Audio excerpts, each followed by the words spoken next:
Education, I get accountability formulas, I get Florida Department of Education, but I also get that your kids are extraordinary. I get that they're dynamic, I get that they're positive, I get that they're what's right with West Navarre, and I also get that it takes creativity and it takes courage to be creative, and it takes courage to be creative, and I also get who am I. And these are all the reasons why that I think tonight is one of my favorite nights of the entire year. We can't wait to do it again Thursday night. Positive affirmations, a plea to be courageous in creativity, and a catchphrase that's empowering and uniting. A night like this does not come together without the hard work of a whole lot of people, and I wanted to thank all of the fourth grade teachers for coming together and giving up their time tonight.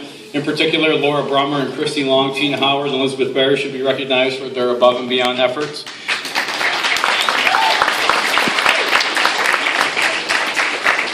It's also important to note that this is an arts integration night, and a lot of people talk about arts integration. There's magnet schools that do arts integration that can't even touch what we're doing. You need to understand what happened. Mr. Yankee gave 7 of his sessions so we could learn 3 songs. Mrs. Willis introduced our students to 5 or 6, how many? 4 or 5? How many, Mrs. Willis, are here?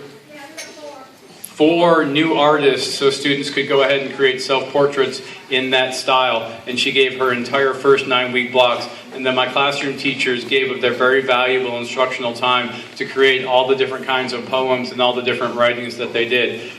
It needs to be also pointed out that this event last year was just recognized recently on October 9th by the state for excellence in arts integration. So we're doing something here that's pretty innovative and pretty cool.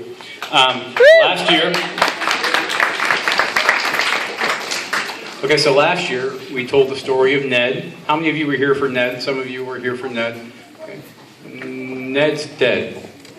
Ned was like right here. This is where Ned was. But we told the story of Ned the Navigator, and he was our first whole child. But tonight I decided to tell another story. We're going to talk about deserted islands. We're going to talk about turtles. And we're going to talk about enlightenment. So, as we're born, we come into this world alone. We look for love, we look for warmth, we look for support and companionship. Some authors and musicians have pointed out that birth is kind of like being stranded on an island. We're seeking out that one hand to reach out of the water and grab hold of us and to mother us. Luckily in life, we do not have to send out 100 billion bottles. One hand usually works, and usually our loving mother grabs our hold and refuses to let go.